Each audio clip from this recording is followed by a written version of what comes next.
Hi అండి, welcome to Lavanya material blogs అండి. ఇవాళ ఎగ్ చపాతీ రోల్ అండి వెజిటేబుల్తో. చూడండి, నేను వాయిస్ రికార్డ్ పెడుతున్నాను, ఎలా ఉందో, ఏమేం కావాలి ఐటమ్స్ అన్నది నేను పెడుతున్నాను చూడండి.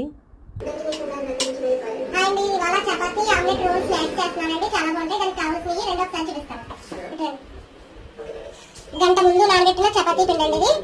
అయితే ఇలా చల్లగా కోసుకోవాలండి. ఆనియన్స్, క్యాప్సికమ్ కూడా, టమాటా, లెమన్ ఒకటండి, క్యారెట్ ఇలా తురుముకోవాలండి, టమాటా సాస్, కొత్తిమీర అండి. ఓకేనండి, రెడీ చేస్తాను. చూడండి, చూసి లైక్ చేయండి, షేర్ చేయండి, సబ్స్క్రైబ్ చేయండి. ఓకేనండి, థ్యాంక్ యూ. ఇదిగోండి అలా చపాతీ పిండి మిల్లెట్స్ అండి, ఇది ఆల్ మిల్లెట్స్ది గోధుమ పిండి అండి ఇది. ఇది ఇలా చపాతీ కలిపేసుకునండి, ఎక్కువసేపు నానబెట్టుకుంటే అదే గంట సేపు అయితే బాగా ముదుగా వస్తాయండి, బాగుంటాయి.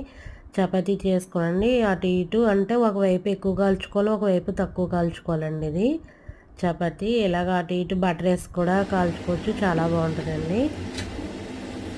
ఇది ఇలా కాల్ చేసుకుని అన్నీ రెడీగా పెట్టుకోండి. ఎగ్ బీట్ చేసుకోవాలండి. 5 వేసానండి. ఈ 5 కూడా ఎగ్స్ బాగా బీట్ చేసుకోవాలండి. దీంట్లో ఉప్పు, కారం వేసి బాగా బీట్ చేయాలండి.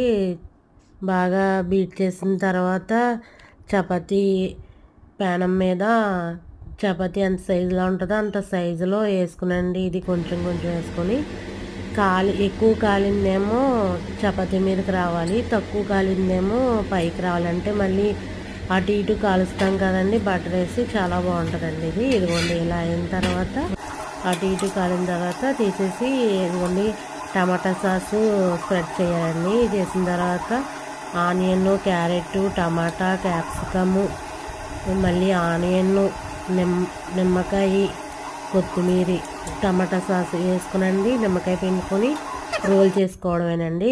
2 విధాలుగానండి. ఫస్ట్ చూపించింది అదొక విధం, ఇదొక విధం అండి. చాలా బాగుంటుంది. పిల్లలకి స్నాక్స్లా కూడా పెట్టచ్చండి, వెజిటేబుల్స్ అన్నీ కూడా. అంతే, రెడీ అండి. ఓకేనండి, థ్యాంక్ యూ.